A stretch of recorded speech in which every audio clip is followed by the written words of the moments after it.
Единый оператор начал работу с 1 августа. До этого водоснабжением региона занимались 3 предприятия. Системе водоснабжения уже давно требовалась модернизация. В течение последних 2 лет правительством региона проведена работа по внедрению нового органа. Наша задача была на протяжении 2 лет создать единого монополиста, воссоединить, консолидировать все имущество вот этих банкротных предприятий, чтобы было удобнее и контролировать финансовыми потоками, и хозяйственной деятельностью данного предприятия, воссоединить вот это все в одно предприятие. Повысить качество предоставляемых услуг, оптимизировать расходы, внедрить автоматизированные системы управления технологическим процессом, эффективнее устранять возникшие аварийные ситуации. Благодаря централизованной структуре решать самые различные вопросы по водоснабжению станет проще. Предприятие нацелено на увеличение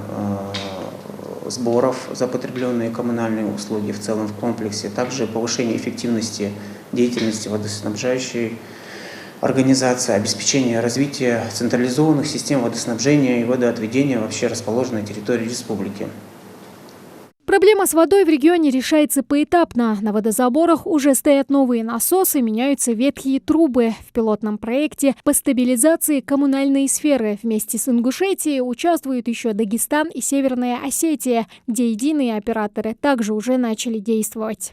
Предприятие начало инвентаризацию и объезд всех территорий муниципальных образований на предмет обследования и технического состояния всего водохозяйственного комплекса республики, а также проверка всех санитарных зон охраны водозабора, подземных вод и так далее. Данное предприятие, я думаю, нам обеспечит надлежащим образом водоснабжением всю территорию Республики Ингушетия. Общая протяженность водопровода более 1800 километров. После того, как единый оператор заработает в полную мощь, в каждом районе Ингушетии будут созданы мастерские участки с аварийными бригадами и единая диспетчерская служба для оперативного реагирования. Тамара Хшагульгова, Акрамат Дасхоев, Новости 24.